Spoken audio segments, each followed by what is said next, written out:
David, welcome to our first episode for 2019. How are you today? I'm very well, Jason. Nice to be with you. Lovely to be with you as always, David. Now, a lot of people may be curious about our rather comical presentation today of Mr. Ross, depicted here as Darth Vader. It seems potentially ridiculous to some, but there's a method to my madness. And David, I must apologize for slightly twisting your arm to use an image that you had initially found a little silly. But we're going to be talking about it today in a way that I think will shock people tremendously.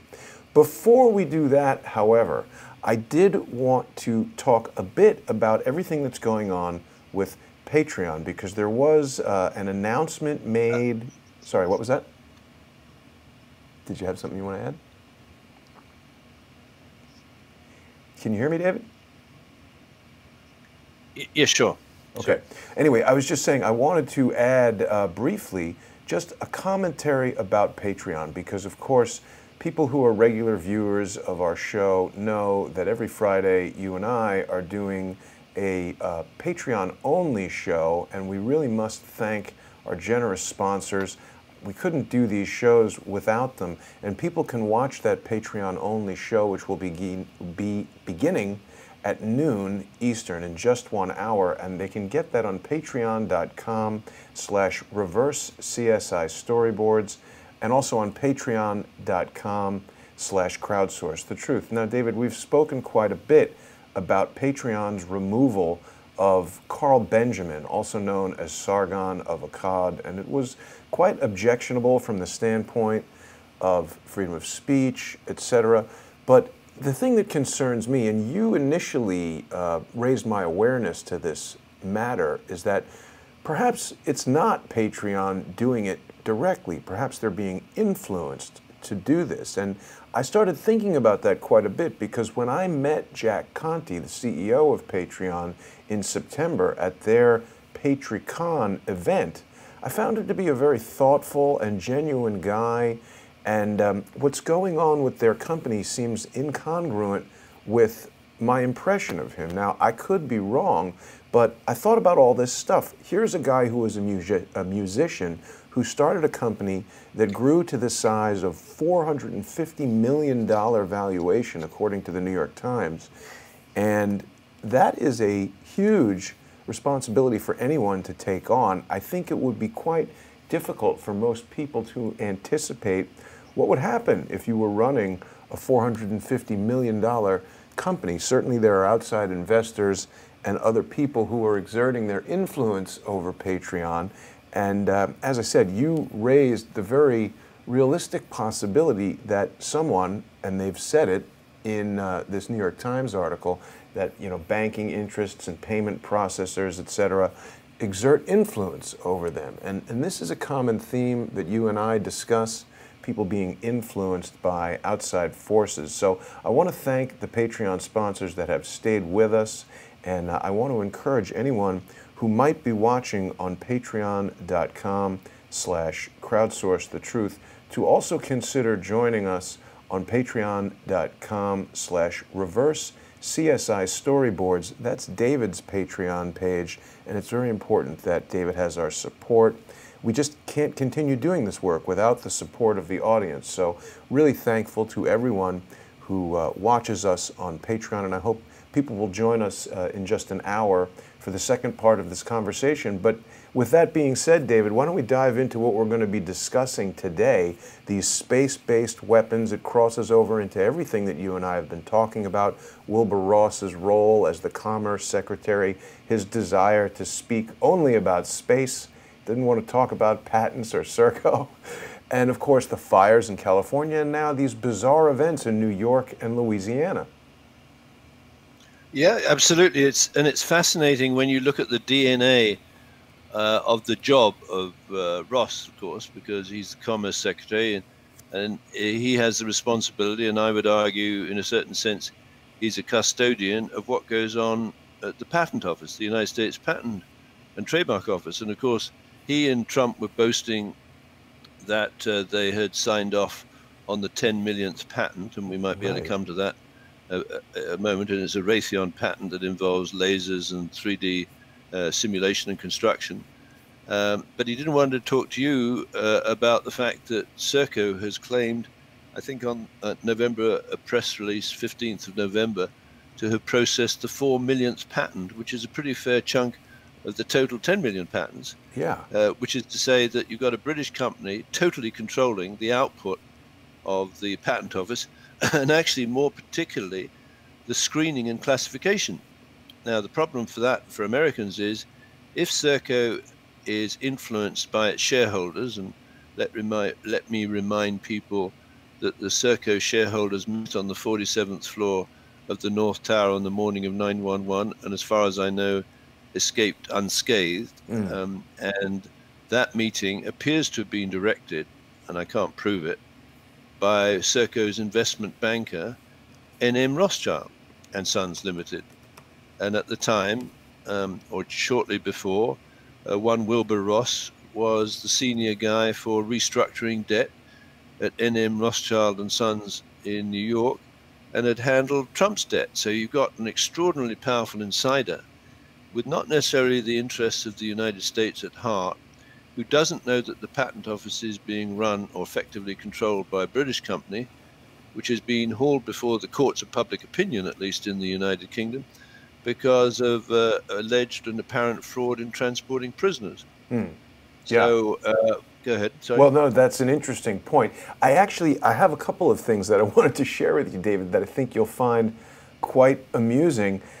This image comes from an article from the International Consortium of Journalists, which I believe was the group behind the release of the Paradise Papers, that information from Mossack Fonseca, the Panamanian law firm that revealed all kinds of details about offshore accounts. Can you see what these are, David?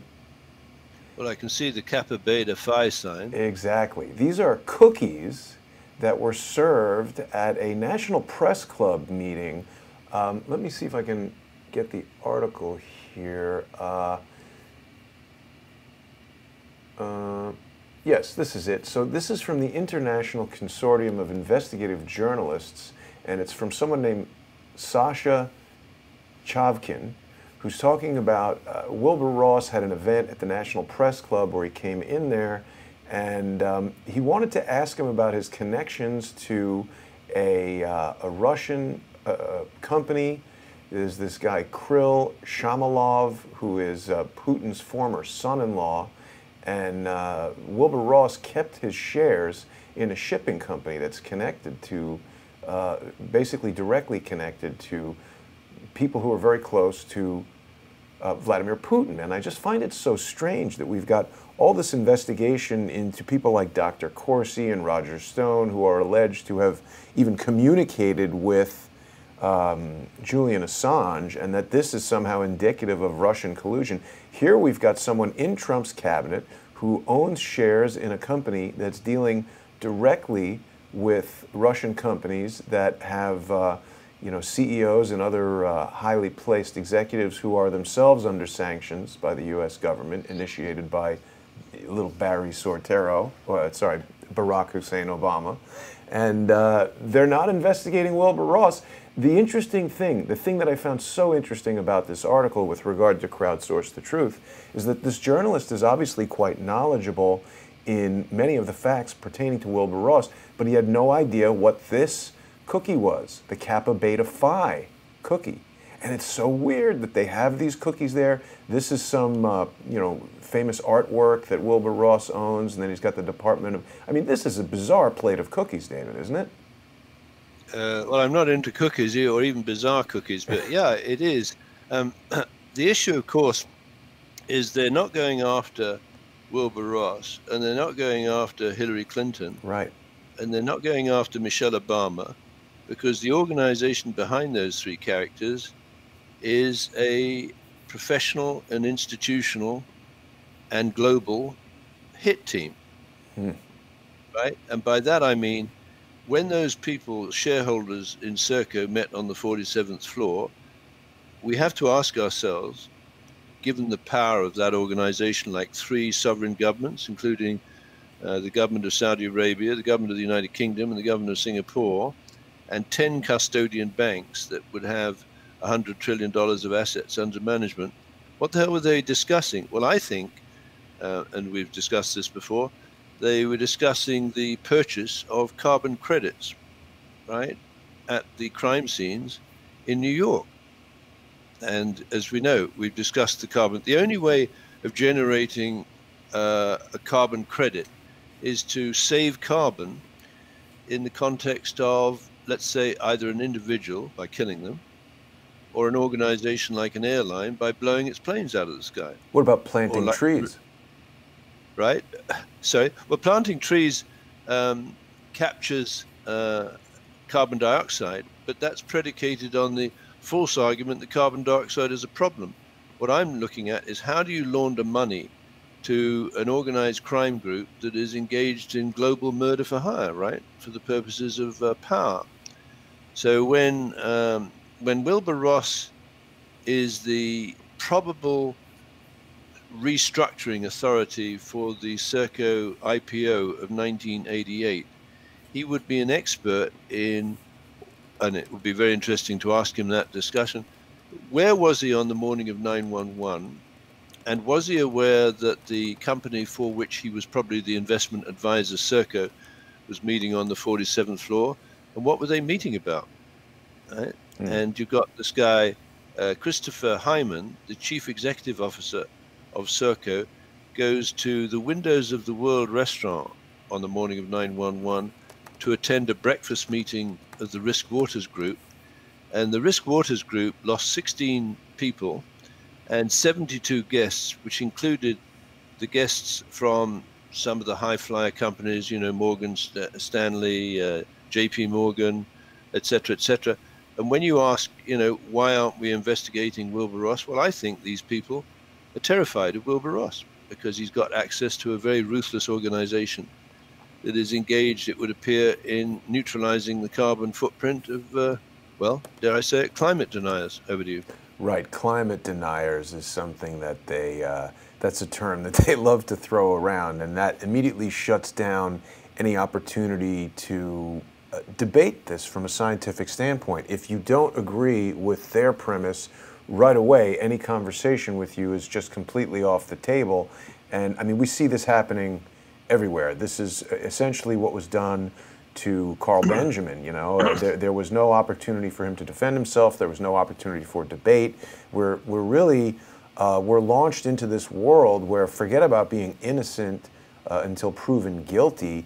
It's more like people nowadays are just guilty upon accusation. Well, actually, it's, if I may say so, it's worse than that. It's guilty by living, because if you buy into that argument about carbon dioxide causing catastrophic anthropogenic global warming, you actually emit the same sort of percentage of carbon dioxide as Wilbur Ross and Al Gore and the late Maurice Strong, which is 40,000 parts per million. In the case of Maurice Strong, of course, he's dead, so he's not a problem. But the argument, of course, is, and that comes to this discussion in California, if they disagree with enough, or they think that you will serve as a lesson to the peasants, they'll point a bloody Death Star at you. Exactly, and that's what we're going to talk about. Exactly. That's what we're going to talk about next. Now, there was an interesting comment that just shot by that I wanted to, yes. So Gary Proctor points out, why doesn't someone look into what Bill Browder was up to? Because he was instrumental in the massive frauds and thefts from the criminal elite. And that's what I'm saying. We've got Robert Mueller investigating people like Dr. Corsi, who basically is sitting in his house writing articles, doing research. He's not dealing with, you know, Russian oligarchs to manipulate the election or any of these crazy things. Wilbur Ross, on the other hand, and some of these other guys are out there doing all kinds of stuff. And before we get to the Death Star question, David, I just wanted to briefly point out to everyone this article from, I guess, yesterday from the Detroit News, saying that Wilbur Ross is one of the first Trump officials the Democrats will call on. Now that the 116th Congress is controlled by Democrats, there was one newly elected Democratic Congresswoman, Islamic, who announced to a crowd using foul language her plans to impeach that mother effer talking about Donald Trump. And I think a lot of these people in Congress, diversity is great. I'm all for having people of all sexual orientations, religions, races, etc. But the qualification is they cannot be idiots. I don't think we want idiots in Congress. And this woman doesn't seem to realize that to impeach someone or to indict someone, there really should be a crime or evidence of a crime. And we seem to have a chronic problem where the Department of Justice is ignoring actual crime and then framing people for crimes. What this article is talking about is that the main topic the Democrats want to speak to Wilbur Ross about has nothing to do with his business relationship with Russia. It's got to do that he gave misleading testimony on multiple occasions about a decision to add a question about citizenship to the 2020 census. The other interesting tweet that I saw this morning, actually promoting this person's call to impeach that mother effer, was a tweet from someone who is proud to be an undocumented individual here in the United States employed by Hillary Clinton. So here we have on Twitter people who are, brazenly admitting to violating the law, but yet Twitter does nothing in a similar fashion to how we've got the Department of Justice doing nothing to deal with the actual criminals in our government. I just wanted to show everybody. No, that's not the tweet, unfortunately. It's difficult to sometimes find these things on the fly, David. But let's talk about the Death Star situation, because that is very relevant. And we had another Crowdsource the Truth viewer had sent me this patent. This is alarming, David. I can't believe this. This is a dispersed, space-based laser weapon, and this is patented, right? I think it's applied. I don't see the grant. Has it been granted yet? I think the application is in. What should worry Americans, actually people around the world, is whether the application is accepted or classified or submarine. And remember, that's a very important word to understand, because many of these weapons used to kill the people in the Windows of the World restaurant, the Risk Waters group, and to kill people in California, they are submarine patents. Like, I don't know how long that prisoner tracking patent by Jerome Lemelson had been submarine, but I sense it goes back at least to 1983, when Tom Stacey at White's Club proposed the idea of tagging prisoners. And in fact, in 1983, he launched the Prisoners Tagging Association. Now, that sounds all very well and good that you tag people who may not need to be incarcerated.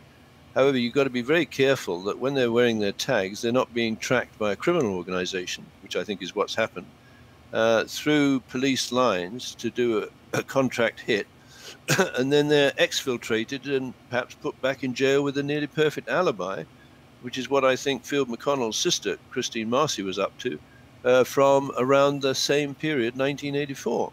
So this Death Star language in the patent, it is very alarming. And what I'm really anxious to do, and I believe we can do it for what I call the injured communities, is I saw a very plaintive note about how the Risk Waters group at the top of the North Tower, because they were a British group and they'd come from the UK, I think 16 of them or most of them, and the group that they were at the breakfast meeting, there's no support group after the event. Well, let's call it what it is. It's a crime. It's not a terrorist act. It's a criminal act. That's a mass murder, right? Carefully organized, carefully orchestrated by forces within the United States government that are still there. And I believe Wilbur Ross knows a great deal about what happened on 9/11, and he needs to be quizzed. My point is, where does that injured community go for help? Well, you know what, Jason? They can come to us, because I think you and I have developed this unique discovery CSI process where maybe it's not as interesting to look at the crime itself, is to look at why the crime scene investigation goes nowhere. And let me give you an example that relates to kinetic and social engineering, etc., with Robert Mueller. With that anthrax attack after 9/11, right? The most logical place to look for that particular AIM strain of the anthrax bacteria was at Porton Down in the UK. And Porton Down is the biological and chemical research establishment, very old, established well before World War II, where Victor Rothschild was one of the principal directors, if you will, both in an informal and informal sense. He was the chairman of NM Rothschild. He died in 1990, and I'm absolutely convinced he groomed Wilbur Ross for the role, to play a key role on 911 and the subsequent capture of the United States Patent Office by British intelligence. Right? Mm-hmm. So now, where's the logical place to look? Where should Robert Mueller send his FBI investigation team? Well, they could fly into Boscombe Down, into Salisbury, and go to Porton Down and find if there was a scientist that had smuggled out the particular Ames strain of Amerithrax, brought it into the United States, and maybe on the Federal Bridge found some agents in the United States Post Office, right, which is a member of the Federal Bridge, to add a bit of what is called sabotage spore powder, which increases the dispersivity of the otherwise clumpy and heavy Ames strain bacteria, so that when people open an envelope, it gets inside the tiny components of their lungs, and they die from inhalation anthrax in great agony and pain. Right? Now, where's Mueller's investigation into what went on at Porton Down during that process? And even now, of course, Mueller is no longer the director of the FBI. But where did the Novichok come from? Right? That got into Salisbury. Well, if you Google patents, you find that Northwestern University, where the woman who invented the three-finger fork salute to describe what they did to poor Sharon Tate, she's pregnant, and they poke a fork into her belly, right? That's the Charlie Manson crow. This scumbag, Bernadine Dawn, she was the mentor of Michelle Obama. Wow. Right? So where is the beginnings of Discovery CSI? Has it all evaporated? And that's why your earlier comments about why we need help. We need help. I think we need financial help, and I love it, and I need it, right? I'm very, very grateful. But there's a different kind of help. I would like to activate our listeners so that you got sent that patent about the Death Star. Yeah. Well, I wasn't aware of that, right? Right. So we have potentially a group of listeners who could become activists in solving these crimes, community by community. One of the things I want to do is say that the people who died in the California fires died for the same causes, or CAUSES, and patented technologies that involve, for example, moving killers into a crime scene and exfiltrating them, and moving another group of people to spin the crime scene, right? Do the social engineering so people are pointing in the wrong direction, and the investigation leads nowhere. And people need to understand there is a commonality between the people who died in California, right, from some permutation of a Death Star, right, and the people responsible for that are the custodians of the patents, and the people who died in the Windows of the World restaurant on the morning of 9/11 at that Risk Waters group. So I see very much the work that you and I do as going between two bookends. We pick two crimes separated by thousands of miles or decades, if you will, and help injured communities understand there is a remedy. It's in the court of public opinion first, which is, and you own a court of public opinion, right? That's your show, isn't it? Yes. People can call in and contact you. And that's potentially an enormously powerful mobilizing catalytic effect for injured communities. And the remedy is a class action suit for wrongful death in the court of public opinion. And preferably they settle out of court. But if necessary, we go into court with that community. And ultimately, through discovery, maybe it gets ramped up to murder one. Over to you. Right.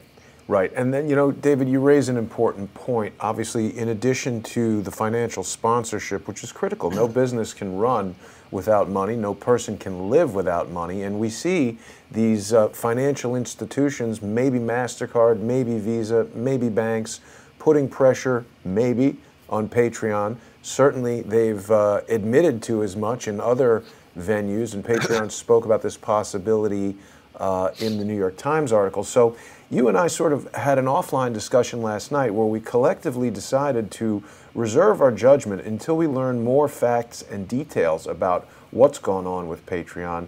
I really do want to thank our generous Patreon sponsors and encourage those who are watching us right now on patreon.com/crowdsourcethetruth to please also go to patreon.com/reverse-CSI storyboards. That's David's Patreon page. And for people who maybe don't want to support us or Patreon or can't afford to do it, we understand. If you're not able to sponsor patreon.com/crowdsourcethetruth or patreon.com/reverse-CSI storyboards, what you could do is you could share these free YouTube videos with friends who you think would be interested. And if every person watching right now simply shared this video with one or two people that they know, it could greatly expand our audience, which would certainly help this message spread. And, you know, David, I want to spend a little more time on this Death Star patent because it's so bizarre and the wording of it is absolutely nuts. So let me ask you some questions here because it does say date of patent June 24th, 2014, and it looks like it was applied for it was filed in June 2013. So the provisional application, I mean, I don't know, is this patented? Is it a provisional patent? How can we tell? Well, that's right. And let me just remind people, I've applied for 2 patents. In 1988, priority date 11/11/1988, I applied for a patent for the deductive computing machine, which is a method of truth testing, let's say a geologist's interpretation of a reservoir rock and whether there's oil in it. But it could just as well apply to a crime scene. The second invention, which followed a year later, was a world application for basically an object-oriented fractal paintbrush. Now, this is, my friend in the UK reminded me, because I met him 25 years ago and we'd be discussing the power of this system, but essentially you could imagine an object-oriented fractal paintbrush being used on 911 by Joanne Isham, right? Now she's, what, 25 years with the CIA? Mm-hmm. She founded or is an original member of the National Imaging and Mapping Agency, which converges a whole bunch of geographic profiling within the United States military. And she's looking down on New York and Washington through the lens, if you will, of the National Imaging and Mapping Agency, which would be bringing together images from, well, the E-4B flying over Washington, right? Which is a battlefield, a research battlefield for a war game, right? Where you have a red team attacking a target in Washington, or 2 targets, actually. One was the Pentagon's U.S. Navy Command Center, and the other was the Capitol building. Right. So that's the red team. And it's got all of the current technology that's available through a company called, what it's now called Maxar Technologies, but it was McDonnell Detweiler and Associates, which is a Richmond, British Columbia company. I met the owner, the boss of, or the founder of McDonnell Detweiler in 1995 because I wanted to buy the company. But anyway, that's irrelevant. But McDonnell Detweiler developed some really interesting technology and got to a position with a lot of Canadian taxpayers' money where it became the world's leading satellite signal data processor, right? But it had 2 other kinds of technologies that are absolutely fundamental to the 911 attack. In the 1970s, it developed the mobile radio data systems for the Vancouver Police and the RCMP. And I suppose people hearing that would say, oh, that's wonderful, and they can do criminal background checks and basically arrest people if they're driving around in the Lamborghinis and they're on the dole, right? Now, the point is, if you know where the criminals are, you can arrest them. If you know where the police are, you can avoid them. I think McDonnell Detweiler, and this is a hypothesis that I need to work out and share with the audience, our collective audience, and see if anyone has any views of this. Wouldn't it be a wonderful technology if you wanted to move criminals through police lines out to the pig farm, right? And get them out of the pig farm and back in jail And at the pig farm, you have 1 through 60 prostitutes that are abducted from the downtown east side, being killed or tortured to death in front of an audience of 1,700 to 2,000 people, right? Where everyone in that audience probably thought, because it was a federally registered society, they were going there to support, getting the women off the streets or off their drugs. And when they come into that barn, right, it's a scene from hell. Free drugs, free alcohol, etc. There's a 600-pound boar running around. The security is provided by the Hells Angels, and they could be shooting patented biological bullets into the women and timing how long it takes to die. So BC is considered to be a paradise on Earth. Unfortunate name, paradise down in California. But what I'm saying, these technologies, including the Death Star, may very well have been developed by groups that are criminal organizations embedded inside your Department of Justice. And I'm thinking specifically of DOJ Pride. And I'm not making homophobic remarks, but when you think, and we've discussed this before, if you can persuade the public at large that carbon dioxide is a pollutant or a toxic gas, and it's responsible for catastrophic anthropogenic global warming, then it would be a great help from the point of view of the people who don't intend to conceive and procreate, whether intentionally or maybe their biological imperative is. The people in DOJ Pride, I would suggest, have a different view of population of the Earth to what you and I do. Over to you. Well, David, I'm always struggling to keep up with you. Raised so many points that I want to ask about. So the first one being, so the E-4B is an aircraft that we've spoken about before, and my initial recollection was that it was actually Air Force One, but it's not. It's this rather unique configuration of a 747 that has this kind of scoop up here. What is the purpose of the E-4B, and is it or is it not Air Force One, and what is this? It's a command and control operation, the E-4Bs, and I believe there's about 70 of them, made by Boeing, obviously, and they're the flying war rooms in the event of a nuclear strike. And let me point out about SERCO. SERCO and Lockheed Martin and Jacobs Engineering are in a partnership and operating, again, it's beyond crazy, the atomic weapons establishment in the United Kingdom. They're actually manufacturing, producing, transporting, and disposing of nuclear weapons. So you got SERCO inside your gates, right, running the National Visa Center, and they could, let's say, God forbid, they choose not to, they could have on 911 placed a nuclear weapon right in the heart of Washington. Right now, this E-4B, it's what do you call it? It's E-4 Advanced Airborne Command Post. Well, there was one flying over Washington and the Pentagon, and basically on 9/11. On 9/11. So what I'm saying is, where was Joanne Isham on 9/11?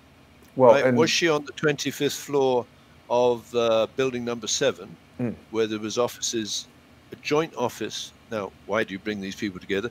The IRS, the Department of Defense, and the CIA. Right. So the evidence potentially of a command post for the attack of 9/11 on the Twin Towers, well, what would have had to have happened to it? It had to be destroyed. Right? All of the evidence potentially that could have exposed traitors within the gates, the combination at the IRS and the CIA and the DOD, was brought down in the demolition of building number 7. God, they do love destroying evidence, don't they, David? They love to spoliate evidence. You know, it's causing me to think of the Oklahoma City bombing because, you know, Cody Snodgrass has told us, well, he actually told John B. Wells in his initial interview with him that the purpose of the Oklahoma City bombing was to destroy medical records of Iraq war veterans who had been exposed to Gulf War syndrome. According to Cody Snodgrass, the United States had given this sabotage spore powder, this enhanced anthrax, to Saddam Hussein as a weapon to use. I forget what the purpose was that they wanted him to have it, but when the decision was made to invade Iraq, the U.S. government knew that Saddam Hussein possessed this chemical weapon and was fearful they might use it against U.S. troops. The problem, however, at the time was that the state-of-the-art in anthrax vaccination required the recipients to take 6 separate shots over the course of 6 months.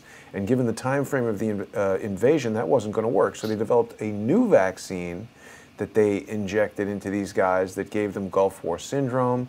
And it's a complicated story, but you know, they had these nuclear, biological, and chemical masks that were not small enough. The particulates were smaller than what the mask was able to filter. So these guys got depleted uranium, and they had these, you know, all kinds of side effects from these experimental vaccinations. And that's where we heard about Gulf War syndrome. The thing that was crazy about Gulf War syndrome was that it transferred to the veterans' wives, in the case of males, transferred to their wives through semen, transferred to their children. So we had generations of people who would have very strong civil claims against the U.S. government, the amount of billions of dollars. And according to Cody, the destruction of the, is it the Edward Murrow building, was to destroy the medical records of all of these individuals so they could not be used in court.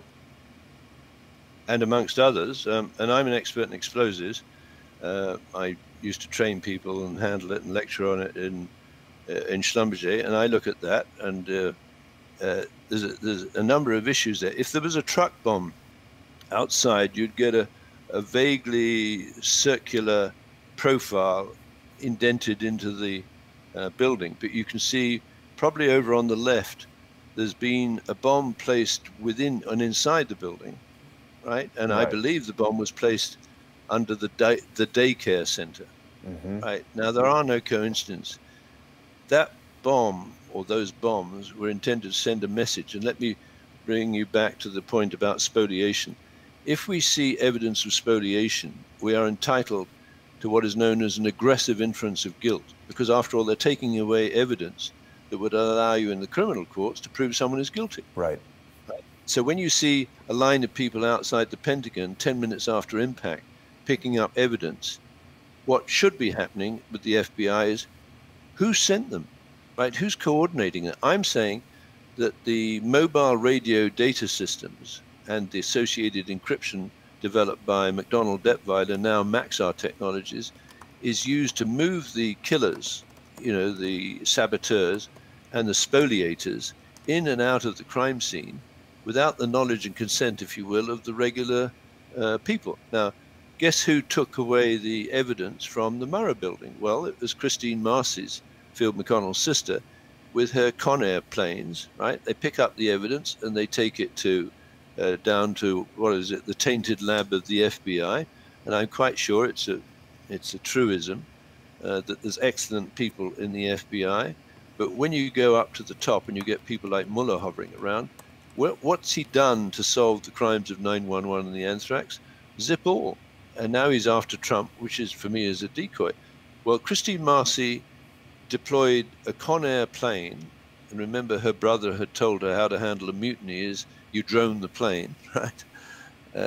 And it would appear that she had access to the funds through the asset forfeiture fund.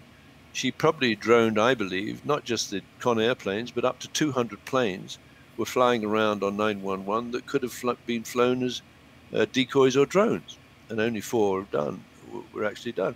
And then she puts Timothy McVeigh, the alleged bomber of the Murrah building, into ADX Florence.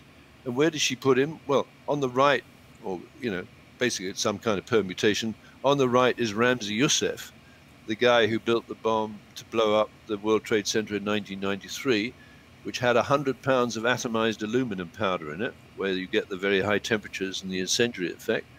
And on the other side, Ted Kaczynski, which is supposedly the Unabomber, right?